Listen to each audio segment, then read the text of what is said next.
I could tell my plant needed a repot because it was getting really top heavy. I had to water it all of the time and the roots were coming out of the bottom. It was tricky to get the plant out of the pot because the roots were coming out of the bottom. I did lose a few of the roots, but it's okay because I still had a lot left. Plants can usually still survive if they lose between 25 and 35% of their roots.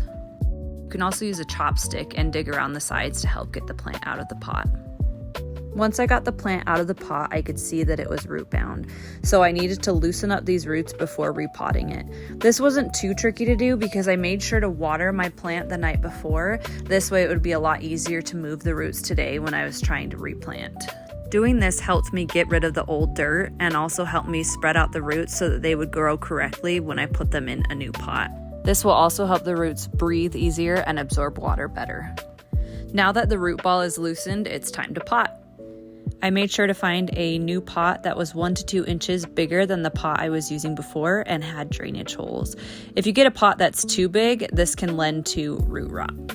I put a little bit of soil in the bottom of the pot and then placed my spider plant inside of the pot. Next, it was time to backfill with soil. I made sure to tap the sides of the pot often because I didn't want any air pockets in my soil. Air pockets in the soil can block water flow because roots can't draw water from the air.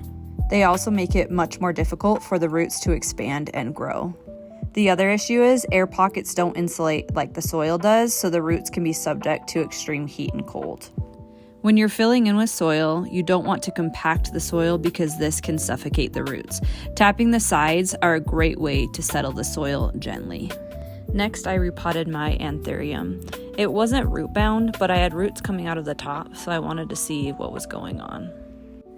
When I could see the roots, they looked healthy except for a few at the top that had dried out.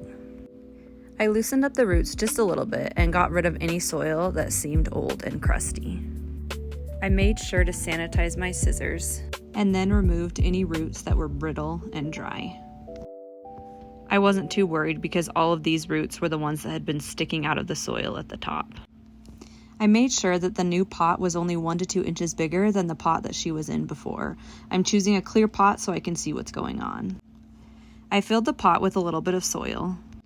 Then I put the plant in the pot and backfilled. Looking at the pot, it was obvious that I needed a lot more soil before I was done. Once everything looked good, it was time to water.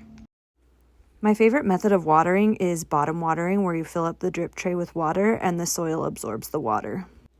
You can also top water and use the water in the drip tray to bottom water. Then it was time to clean up, which was super easy because of this potting mat, and I dumped the dirt back into my box.